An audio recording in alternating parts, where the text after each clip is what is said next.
ஓம் ஸ்ரீ குருபியோ நமக. ஓம் ஸ்ரீ மகா பெரியவா சரணம்.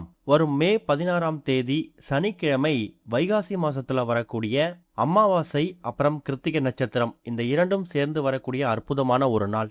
இந்த நாள்ல இப்ப நம்ம சொல்லக்கூடிய இந்த இலை மீது ஒரு தீபத்தை உங்க வீட்டோட பூஜை அறையில நீங்க ஏற்றி வைத்தாலே போதும். குடும்பத்தோட தலையெழுத்தே மாறும். அது என்ன இலை, என்ன தீபம்னு பார்க்கறதுக்கு முன்னாடி நம்மளோட வீடியோஸை இப்போதான் நீங்கள் ஃபர்ஸ்ட் டைம் பார்க்குறீங்கன்னா மறக்காமல் சப்ஸ்கிரைப் பண்ணிக்கோங்க.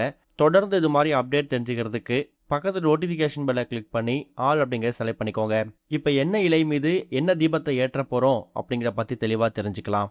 அமாவாசை அப்படிங்கிறது குலதெய்வ வழிபாட்டுக்கும் பித்ருக்கள் வழிபாட்டுக்கும் ரொம்ப முக்கியமான ஒரு நாள். இந்த அமாவாசையும் கிருத்திகையும் ஒரு சில மாதங்களில் ஒரே நாளில் வரும். ஒரு சில மாதங்களில் அமாவாசை வந்து ஒரு நாள் 2 நாள் கழித்து கிருத்திகை வரும். ஆனால் இந்த வைகாசி மாசத்துல வரக்கூடிய இந்த ஒரு அமாவாசை இருக்குல்ல, அன்றைய தினம் ரொம்ப விசேஷம்.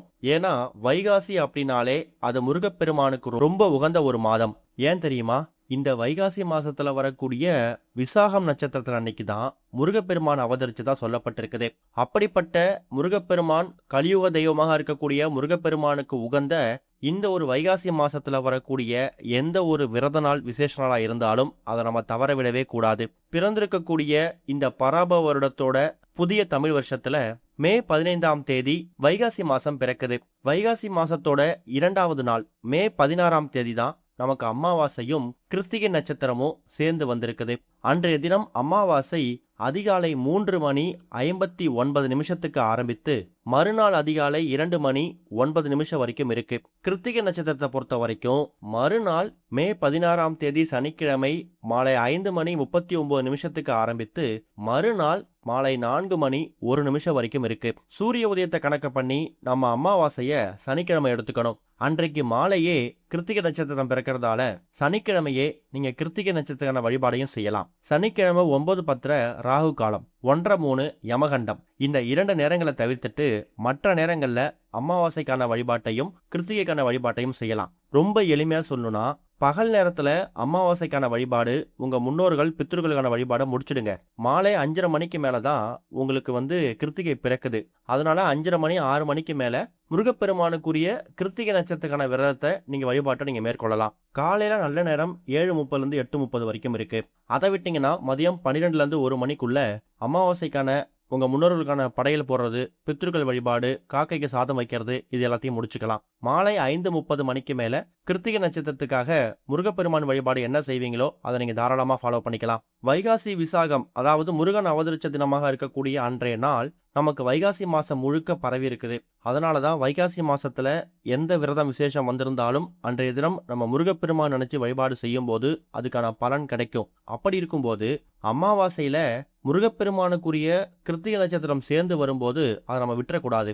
பகல் முழுக்க நம்மளோட பாவங்களை பித்ரு சாபங்களை போக்கிக்கிறதுக்கான வழிபாட்டையும், மாலை நேரத்துல நம்ம வாழ்க்கையை புரட்டி போடக்கூடிய தலையெழுத்தை மாற்றக்கூடிய முருகப்பெருமானுக்குரிய விரதத்தை கடைபிடிக்கிறதும் ரொம்ப விசேஷம்தான். இப்படி பல மகத்துவங்கள் நிறைந்த இந்த ஒரு கிருத்திகை அப்புறம் அமாவாசை, அதுவும் வைகாசி மாசத்துல வரக்கூடிய இந்த 2 விரதங்களையும் நம்ம முறையா வழிபடும் போது பல மாற்றங்கள் கிடைக்கும். அன்றைய தினம் நம்ம பண்ணக்கூடிய பரிகாரங்களும் வழிபாட்டு முறைகளும் ஏற்றக்கூடிய தீபமும் நமக்கு மாற்றங்களை ஏற்படுத்தும். சாதாரணமா நம்ம கோவிலுக்கு போயிட்டு இறை வழிபாடு செய்யறதை விட அந்த கோவில்ல இறைவன் சன்னதிக்கு முன்னாடி ஒரு தீபம் ஏற்றி வச்சுட்டு வழிபாடு செய்யும் போது முழுமையாக வழிபட்ட பலனும் திருப்தியும் நமக்கு கிடைக்கும். அதுக்கு இந்த அமாவாசை கிருத்திகை வைகாசி மாசத்துல வந்திருக்கக்கூடிய இந்த நாள் விதிவிலக்கு கிடையாது. சரி, இப்ப நாம சொல்லக்கூடிய இந்த ஒரு தீபத்தை எப்ப ஏத்தலாம்? பகல் முழுக்க உங்களுக்கு அமாவாசை இருந்தாலும் கிருத்திகை மாலை 5:30 தான் ஆரம்பிக்குது. அதனால மாலை ஒரு 6 7 மணிக்கு மேல வீட்டோட பூஜை அறையில இப்ப நாம சொல்லக்கூடிய இந்த ஒரே ஒரு இலையை பயன்படுத்தி ஒரு தீபம் ஏற்றி வச்சாலே போதும். முதல்ல அது என்ன இலை அப்படின்னு நீங்க தெரிஞ்சுக்கணும். சனிக்கிழமை பொதுவா மகாவிஷ்ணு, அதாவது பெருமாள் திருமால் இவங்க எல்லாருக்கும் உரிய ஒரு நாள். மகாவிஷ்ணுவோட கடாட்சம் நம்ம வீட்டுக்குள்ள வந்துட்டாலே மகாவிஷ்ணுவோட சேர்ந்து மகாலட்சுமி தாயாரும் நம்ம வீட்டுக்குள்ள ஐக்கியமாயிடுவாங்க. அது மூலியமா கஷ்டம் இல்லாத கடன் இல்லாத வாழ்க்கை கிடைக்கும். பொருளாதாரத்துல செல்வ செழிப்புல நல்ல முன்னேற்றம் ஏற்படும். இப்படி சகல ஐஸ்வர்யங்களையும் நம்ம வீட்டுக்குள்ள கொண்டு வந்து சேர்க்கக்கூடிய மகாவிஷ்ணுவுக்கு உரிய ஒரு இலை துளசி இலை. எந்த ஒரு பெருமாள் கோவிலுக்கு போனாலும் அங்க கொடுக்கக்கூடிய துளசி தீர்த்தத்தை நம்ம வாங்கி குடிக்கும்போது நம்மளோட கஷ்டங்கள்லாம் தீரும், நம்மளோட பாவங்கள்லாம் விலகும் அப்படிங்கிறது ஒரு பெரிய நம்பிக்கை. துளசி செடியோட ஒரு இலையிலையும் மகாவிஷ்ணு வாசம் செய்கிறார். துளசி செடியோட அந்த வேர் பகுதி கட்டை இருக்குல்ல, அங்க மகாலட்சுமி வாசம் செய்கிறாங்க. அதனால தான் துளசி மணி மாலைக்கு அவ்வளோ சக்தி இருக்கு. அப்படிப்பட்ட மகத்துவம் வாய்ந்த மகாவிஷ்ணுவுக்கும் மகாலட்சுமி தாயாருக்கும் உரிய அந்த ஒரு துளசி இலைகளை ரொம்ப அதிகமாக பயன்படுத்த வேணாம். ஒரே ஒரு கைப்பிடி அளவு எடுத்துக்கோங்க.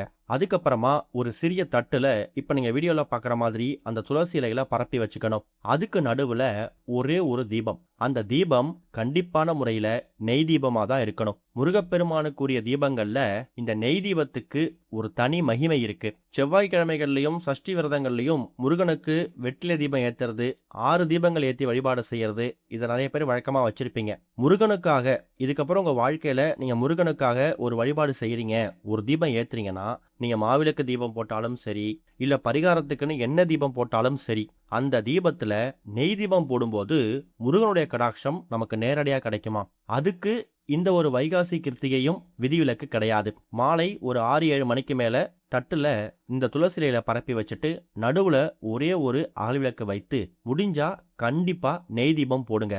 நெய் தீபத்தை ஏற்றி வச்சுட்டு முதல்ல அமாவாசைக்குரிய உங்களுடைய குலதெய்வம், அதே மாதிரி உங்க பித்ருக்கள், முன்னோர்கள், இவங்க எல்லாரையும் பிரார்த்தனை பண்ணிக்கோங்க.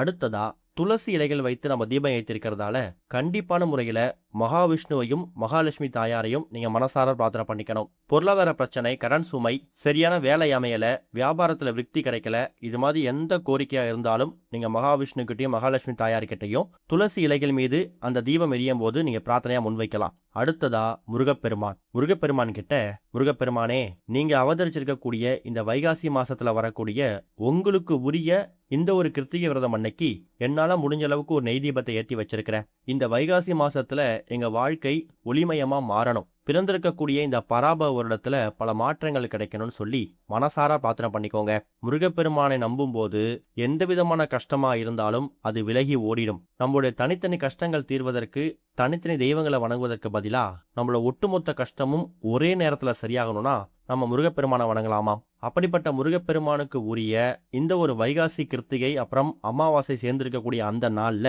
துளசி இலைகள் மீது நெய் தீபத்தை ஏற்றி வச்சுட்டு நீங்க மனசார பிரார்த்தனை பண்ணீங்கன்னா கண்டிப்பா உங்க கோரிக்கைக்கு முருகன் செவி சாய்ப்பார். எதிர்பாராத மாற்றங்கள், அதிரடி மாற்றங்கள் உங்களுக்கு கண் கூட தெரியும். இந்த தீபத்தை ஆண்கள், பெண்கள், குழந்தைகள்னு சொல்லி யாரு வேணாலும் ஏற்றலாம். எந்த விதமான கட்டுப்பாடுகளும் கிடையாது. ஆனா ஏற்றக்கூடிய நேரம் கிருத்திகை நட்சத்திரம் பிறந்து மாலை 5:30 மணிக்கு மேலதான் ஏற்றணும். குறைந்தது தீபம் அரை மணி நேரத்துல இருந்து 1 மணி நேரம் எரிஞ்சாலே போதும். அதுக்கப்புறம் தீபம் எரிஞ்சு முடிஞ்சதுக்கு பிறகு மற்ற தீபங்கள்லாம் பூஜையில குளிர வைக்கும் போது இந்த தீபத்தையும் குளிர வச்சிடுங்க. மறுநாள் அந்த அகல்விளக்கை மட்டும் எடுத்து அப்புறப்படுத்திட்டு அந்த துளசி இலைகளை கால் படாத மாதிரி தண்ணியில விட்டுருங்க, இல்ல செடி கொடிகள்ல போட்டுருங்க. இதுதான் இந்த தீபம். நம்பிக்கையோட ஏத்துங்க. கண்டிப்பா முருகப்பெருமானோட கடாட்சமும் மகாவிஷ்ணு மகாலட்சுமி தாயார் கடாட்சமும் உங்களை வந்து சேரும். ஓம் ஸ்ரீ குருபியோ நமக. ஓம் ஸ்ரீ மகா பெரியவா சரணம்.